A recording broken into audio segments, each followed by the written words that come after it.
Salut tout le monde, bienvenue à Lumière, Caméra et Board Game. Mon nom est Steve pour la chaîne du Temple du Maple. Je vais vous présenter dans le fond des vidéos qui vont vous présenter les vidéos YouTube sur des chaînes qui concernent le board game qui m'ont intéressé cette semaine. Je vais faire ça le plus possible à chaque semaine.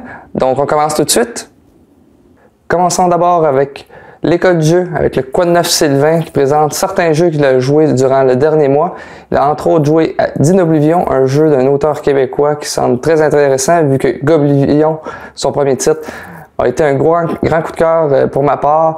Ce dernier Dinoblivion est un jeu qui se joue encore en solo mais aussi en duel versus qui est en coop pour Goblivion. Ensuite, il nous parle aussi d'un jeu qui m'intéresse, c'est Marvel Champion, qui est un nouveau jeu de Fantasy Flight où c'est un jeu à collectionner où est-ce qu'on joue coopérativement pour vaincre des vilains de Marvel. Et finalement, il y a un jeu qui a attiré mon attention, le jeu Yinch, un jeu abstrait. J'en sais pas beaucoup, par contre, il a présenté une vidéo explicative directement de ce jeu. Il y a aussi un grand concours pour les 4 ans de l'école du jeu qu'ils ont fait. Il y a un gros jeu pour le concours, allez voir ça, mais aussi un gros jeu physiquement, à ne pas manquer. Il y a aussi JP qui a parlé d'un certain jeu, Cloud Spire, je connais pas, jamais entendu parler.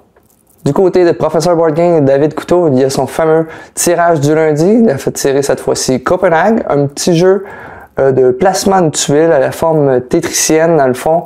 Un petit jeu léger qui se rejoue rapidement à plusieurs. Peut-être trop léger pour ma part, mais qui semble quand même intéressant. Allez jeter un coup d'œil, vous pourriez gagner une copie de jeu.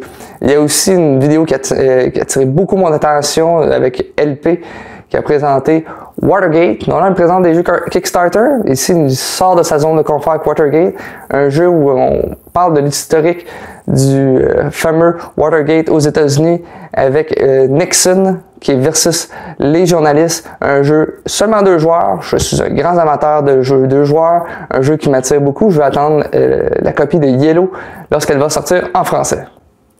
Du côté de Tia et de Girl.Game, elle fait un grand résumé de beaucoup de jeux qui vont être présentés par Asmodée. Plein de jeux très intéressants, un épisode d'au-dessus d'une heure, mais fort intéressant.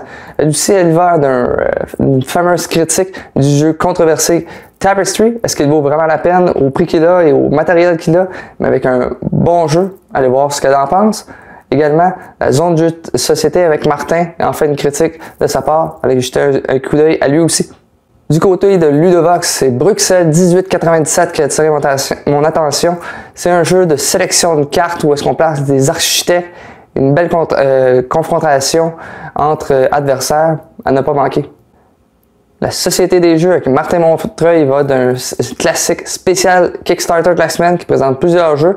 Donc le jeu Titans qui m'intéresse fortement, mais que je vais quand même laisser de côté. Ils sont à une deuxième tentative pour le projet. Ils étaient au-dessus de 100 € pour le premier projet. Là, ils ont baissé grandement leur prix, mais je crois que ça tourne autour de 80-85 €. Donc, au niveau canadien, c'est au-dessus de 100 $, plus une vingtaine d'euros pour le shipping. On va laisser passer. Je ne suis pas à 70%, moi, Martin.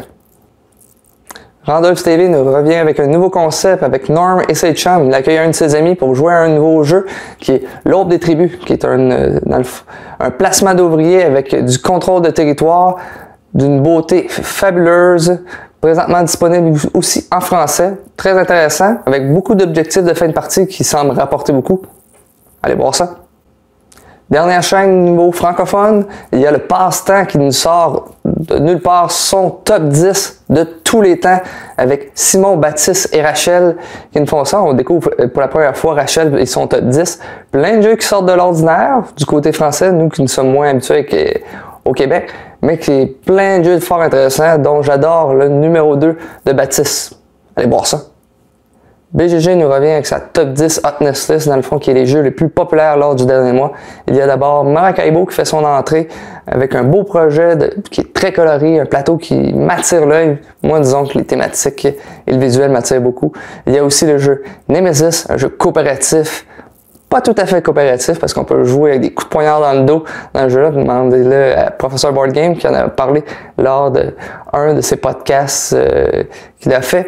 Il y a également l'extension d'Everdale qu'on parle et le main numéro 1 que le dernier mois. C'est lequel?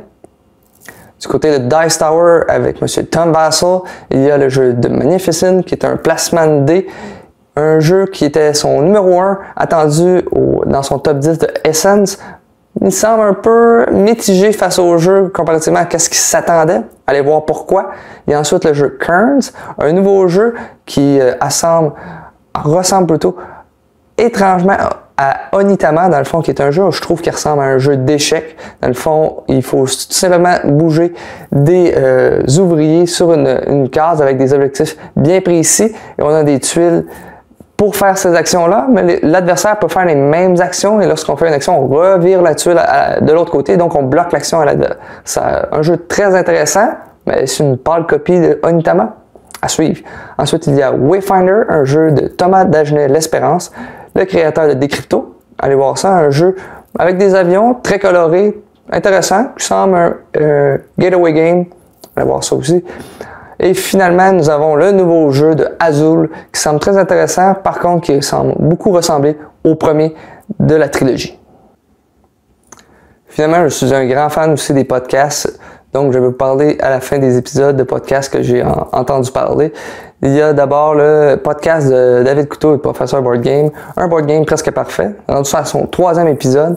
Dans cet épisode, Patrice se ruine encore, fait une partie d'un jeu qu'il y a un championnat mondial de ce jeu qui dure environ 12 heures. Allez écouter ça. Il y a aussi Pierre-Marc qui parle de la fameuse aventure de Barrage, un jeu qui semble incroyable, très attirant, mais qui a une histoire derrière ça sur Kickstarter qui ensemble en mitigé plus d'un.